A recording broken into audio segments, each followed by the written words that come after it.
Fala, meus amiguinhos, tudo bem com vocês? Rogério Lacerda trazendo mais um vídeo pra gente nesse canal. E hoje eu quero fazer um exercício, contigo. A gente pensar numa situação aqui que eu estava pensando semana passada ao ouvir os meus CDzinhos do Pink Floyd em sequência e ouvindo também o trabalho do Syd Barrett. Eu comecei a imaginar o seguinte, cara. O que aconteceria, o que teria acontecido se o Syd Barrett não tivesse se envolvido com as drogas da forma que ele se envolveu e não tivesse perdido o seu juízo, né? Se a droga não tivesse afetado tanto a sua vida. E se ele continuasse ali com a banda, como teria sido o Pink Floyd? O Pink Floyd teria sido como o Madcap's Love e como o Barrett, discos que o Syd Barrett gravou à frente, depois que ele foi convidado a se retirar da banda. Será que o David Gilmour teria entrado? Porque o David Gilmour foi convidado em janeiro de 68 para não substituir, mas meio que para acrescentar na banda nos momentos em que o Syd Barrett estivesse off, e não conseguisse tocar. David Gilmour veio para cumprir esse papel. Você sabe muito bem que em 67 eles lançaram o disco The Piper at Gates of Dawn, esse descasso aqui, ó. Descasso, um clássico absoluto. Esse disco é maravilhoso, cara. Disco maravilhoso, tem músicas espetaculares. Essa edição minha aqui é uma edição muito maneira porque ela vem o disco mono e ele em estéreo, cara. Eu digo pra você que ele mono é tão legal quanto a versão estéreo, parece que ele tem mais peso, Mas aqui o grande compositor da banda aqui é o Syd Barrett. Antes de lançarem o disco, eles lançaram 2 singles, que foi o Arnold Lane e See Emily Play, que fizeram um certo sucesso. Aliás, fizeram sucesso. E aqui você encontra músicas aqui com o Syd Barrett dividindo até os vocais com o grande Richard Wright, músicas que são composições do Syd Barrett, como Astronomy Domini, fantástica essa música aqui, a música Lucifer Sun, Matilda Mother, a música Flaming também virou single, Flaming virou single. Aqui você vê a composição conjunta de toda a banda nessa instrumental chamada Paul Our Talk H. Aqui é toda a banda na composição, mas é uma música instrumental. É até uma música bem legal. A única música que é sem ser do Syd Barrett e das instrumentais é uma música do Roger Waters, que eu acho péssima, chamada Take Up the Stethoscope and Walk. Eu acho essa música muito ruim, Depois vem a música Interstellar Overdrive, um grande clássico para mim do Pink Floyd, música psicodélica bacana demais, que também é composição de todos eles. Mas o disco termina com mais 4 músicas que são do Syd Barrett, somente dele, The Gnome, Chapter 24, The Scarecrow e Bike. São mais 4 músicas dele. Então aqui o mestre das composições, o líder da banda é o Syd Barrett. Só que depois disso aqui, como todos já sabemos, ele enlouqueceu, ficou maluquinho e não deu para continuar com ele. A banda precisava gravar. E antes de que lançasse o seu próximo disco, lançaram ainda algumas músicas, uma música chamada... como é que é o nome da música?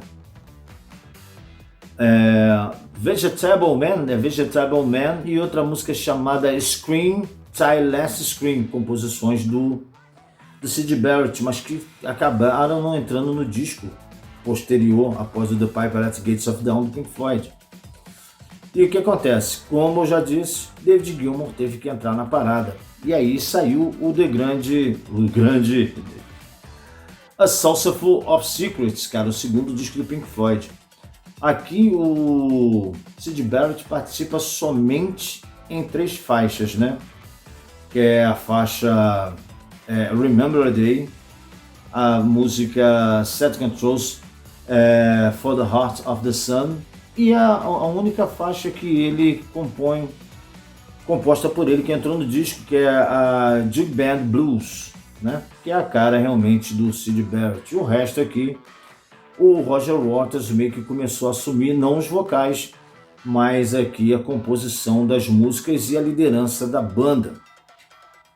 Aqui tem duas músicas aqui que são cantadas pelo Richard Wright, né? E ele também participa aqui do vocal da música Let There Be More Light, que é o David Gilmour que está cantando aqui, né? Nessa faixa, mas tem aqui o Roger Waters também e o Richard Wright também dando a palhinha.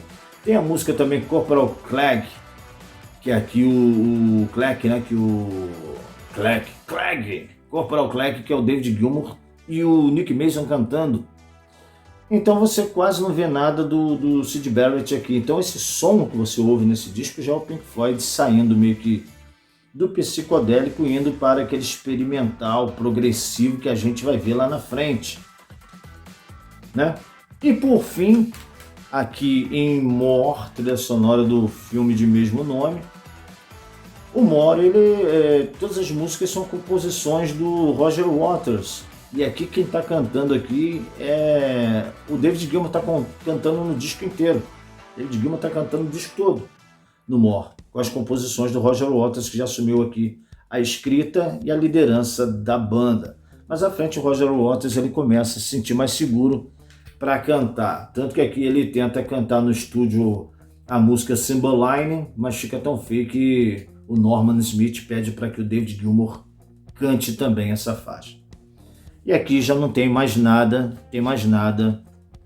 do Syd Barrett. O que tem do Syd Barrett é em 70 o disco The Madcaps Laughs, que foi produzido pelo David Gilmour e pelo Roger Waters, ali a banda Soft Machine ajudando na execução de arranjos. Um disco que foi difícil de ser gravado por conta das loucuras do Syd Barrett, e no mesmo ano, em novembro, foi lançado o disco Barrett, o segundo disco do Syd Barrett. É um disco muito confuso, tem algumas músicas interessantes no Madcaps, que é a música Terrapin, Dark Globe, Here I Go, Octopus, Golden Hair.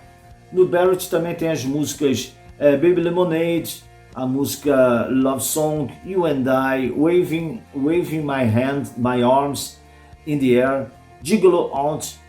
Mas você consegue imaginar o Pink Floyd, ao invés de ter gravado esse disco e esse disco aqui, se o nome tivesse Pink Floyd nos dois discos, Pink Floyd, mas com as músicas que o Syd Barrett gravou em seus discos solo, será que esse era o caminho que o Pink Floyd ia tomar?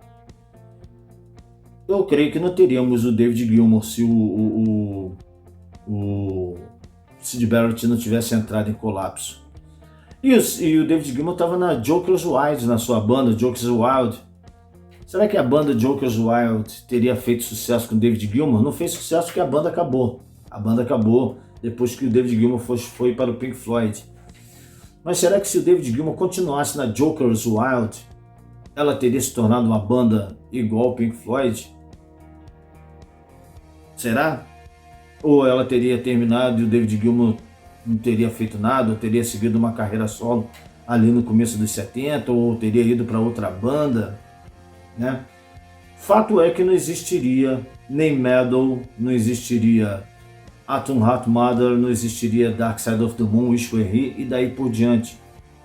Então, cara, tem coisas que se perde para que se venha ganhar. Eu fico imaginando como seria o Pink Floyd se não tivesse acontecido o que aconteceu com o Syd Barrett.